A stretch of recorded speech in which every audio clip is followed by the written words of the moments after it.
फैश2 coaching and consultancy में आप सभी का फिर से स्वागत है।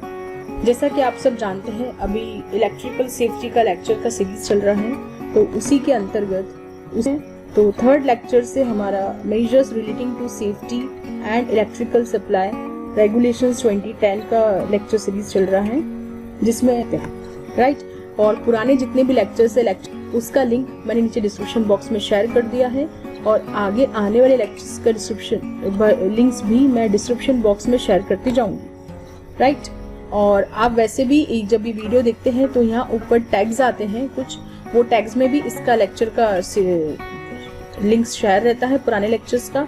और जब भी वीडियो खत्म होता है तो आखिरी में जो स्क्रीन आती है उसमें भी वीडियोस दिखाए जाते हैं, यहाँ पे कुछ दिखाई जाती है ग्लिम्पसेस या पिक्चर्स स्क्रीन पे, उसमें भी मैं प्लेलिस्ट शेयर करती हूँ या फिर वीडियो का लिंक शेयर करती हूँ, अगले वीडियो का या पुराने वीडियो का, उसमें से भी आप देख सकते हैं।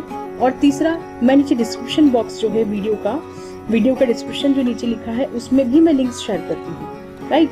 और ये सारे वीडियोस एक प्लेलिस्ट है, electrical inspection checklist and electrical safety lectures, उसमें भी ये सारे वीडियोस अवेलेबल है, आप वहां से भी इसको देख सकते हैं, राइट।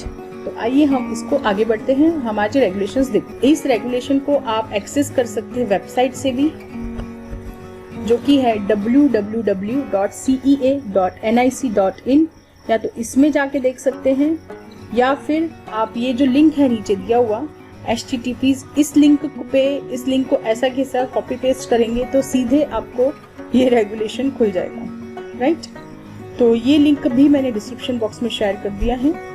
तो आइए हम इस रेगुलेशन को देखते हैं क्या है। ये रेगुलेशन कंबाइंड, ये रेगुलेशन था।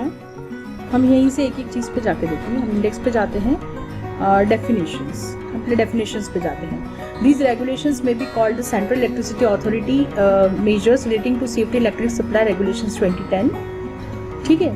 डेफिनेशंस की बात करें, act means the electricity act 2003, मतलब एक्ट सिर्फ इलेक्ट्रिसिटी एक्ट 2003 को ही कहा जाएगा और किसी चीज को हम एक्ट नहीं कह सकते, मतलब इसे हम रेगुलेशन कहेंगे, एक्ट नहीं कहेंगे।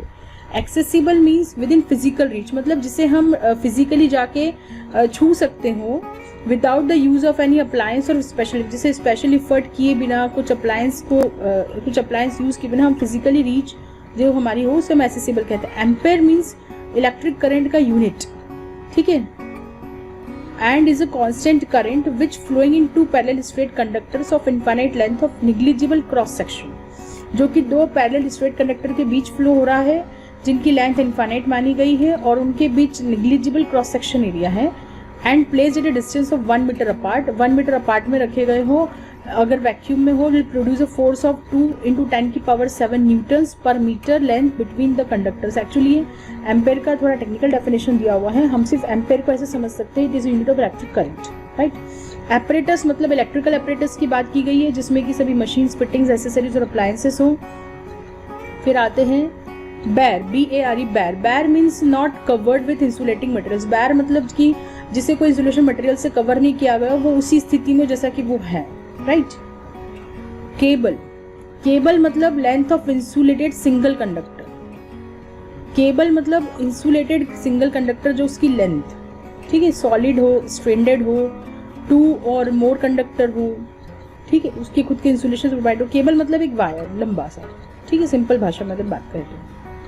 सर्किट मतलब ऐसा अरेंजमेंट कंडक्टर का या कंडक्टर्स का, या तो एक कंडक्टर हो या कई कंडक्टर हो, जिससे कि हम इलेक्ट्रिसिटी पास कर सके या एक सिस्टम बना सके, ठीक है।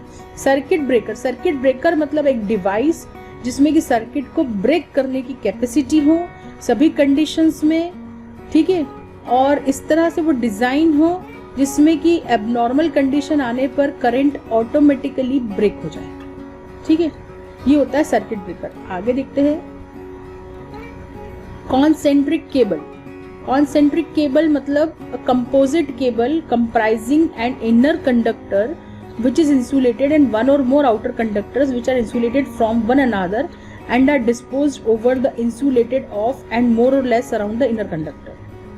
कॉन्सेंट्रिक मतलब क्या होता है, जिसमें एक के अंदर एक सर्कल्स जैसे हों, तो इसमें इनर कंडक्टर होगा जो कि इंसुलेटेड होगा, उसके ऊपर कुछ कंडक्टर्स होंगे जो कि इंसुलेटेड होंगे एक के ऊपर एक, ठीक है, वो होता है कॉन्सेंट्रिक केबल्स। कंडक्टर मतलब कोई वायर हो, केबल हो, बार हो, ट्यूब हो, रेल हो, प्लेट हो जिसमें कि इलेक्ट्रिसिटी फ्लो कर सकते। तो कंडक्टर मतलब कुछ भी चीज़ जिसमें से कि इलेक्ट्रिसिटी फ्लो होती है, अब वो वायर भी हो सकता है, केबल, बार, ट्यूब, रेल, प्लेट, जिससे भी इलेक्ट्रिसिटी फ्लो हो रही है वो कंडक्टर है, चाहे वो किस भी फॉर्म में हो, ठीक है।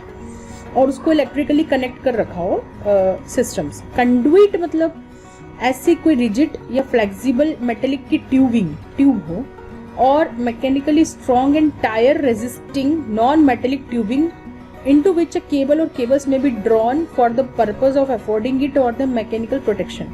कंडुइट मतलब जिसमें से हम केबल निकालते हैं, ऐसी कोई ट्यूब, ठीक है। वो या तो मैकेनिकली स्ट्रॉन्ग होना चाहिए वो, ताकि वो केबल को विथहोल्ड कर पाए, ठीक है। Connected load means the sum of the ratings of the electrically consuming apparatus connected to a consumer's installation. Connected load मतलब ये कि भाई जितना भी इलेक्ट्रिसिटी कंज्यूमर का जितनी भी इलेक्ट्रिकल इंस्टॉलेशंस हैं उन सब का लोड वो कैलकुलेट करता रहे, ठीक है। उन सब की जितनी भी इलेक्ट्रिसिटी कंज्यूम हो रही है उन apparatus में, उन सब का रेटिंग्स वो सम अप करता रहे, वो लोड है कनेक्टेड लोड, ठीक है। कवर्ड मतलब विथ इंसुलेटिंग मटेरियल से अगर कवर्ड है मतलब ये कि कोई भी चीज है उस पर हमने इंसुलेटिंग मटेरियल लगा रखा है, ठीक है, ताकि डेंजर नहीं है। Cutout means any appliance for automatically interrupting the transmission of electricity through the conductor when the current rises above the predetermined amount and shall also include fusible cutout। मतलब क्या है, हमने ट्रांसमिशन लाइन से current हमारे आ रहा है, electricity आ रही है, लेकिन उसका हमने एक करंट फिक्स कर रखा है। उस करंट से ऊपर जब करंट जाता है तो वो ऑटोमेटिकली कट हो जाता है, उसको बोलते हैं कटआउट होना, ठीक है। और इसमें फ्यूजिबल कटआउट भी इंक्लूडेड है। Danger means danger to health और डेंजर टू लाइफ। डेंजर अपनी स्वास्थ्य को है या जीवन को है या किसी बॉडी के किसी भी पार्ट को है, शॉक से, या तो शॉक का खतरा है या बर्न का खतरा है या किसी पर्सन को इंजरी होने का खतरा है या प्रॉपर्टी को खतरा है या किसी भी तरह के एक्सप्लोजन को खतरा है या अटेंडेंट को खतरा है, जनरेशन से, ट्रांसमिशन से, ट्रांसफॉर्मेशन से, कन्वर्जन से, डिस्ट्रीब्यूशन से या यूज करने से। इनमें से किसी भी फॉर्म से अगर इनमें से किसी भी तरह का खतरा है तो उसको खतरा बोला गया है, ठीक। डेड मीन्स एट और about earth potential and disconnected from any life system. ये अर्थ के रिस्पेक्ट में डेड है, मतलब ये कि ऐसा ये सिस्टम, ये व्यक्ति के डेड की बात नहीं हो रही है, इलेक्ट्रिकल सिस्टम लाइव और डेड की बात हो रही है। इलेक्ट्रिकल सिस्टम अर्थ के रिस्पेक्ट में डिस्कनेक्टेड है कोई भी लाइफ सिस्टम से, तो उसको डेड बोला गया है, ठीक है। ये सिर्फ करंट कैरिंग पार्ट्स के रेफरेंस की बात हो रही है, ठीक है। मतलब जब कोई करंट कैरिंग पार्ट लाइव नहीं है तो वो डेड है, ठीक है, इंसान की बात नहीं हो रही है। Designated person means a person designated in the regulation 3 designated person की बात कर रहा है, तो ये उसी को डेजिग्नेटेड कहा गया है। चीज़ें हम आगे के लेक्चर में कवर करेंगे। तो होप आपको मेरे लेक्चर्स समझ में आ रहे होंगे, और अगर आपको मेरे लेक्चर्स अच्छे लगते हैं, मेरे वीडियोस अच्छे लगते हैं, तो प्लीज़ आप मेरे चैनल फैश2 कोचिंग एंड कंसल्टेंसी को लाइक कीजिए, सब्सक्राइब कीजिए, कमेंट्स कीजिए, अपने ग्रुप्स में, अपने फ्रेंड्स में, अपने कॉलेजेस में, स्टूडेंट्स में इसे प्लीज़ शेयर कीजिए ताकि लोग इसका ज़्यादा से ज़्यादा फ़ायदा ले सकें। तब तक जल्दी ही मिलते हैं नेक्स्ट लेक्चर के साथ, तब तक के लिए धन्यवाद, थैंक यू।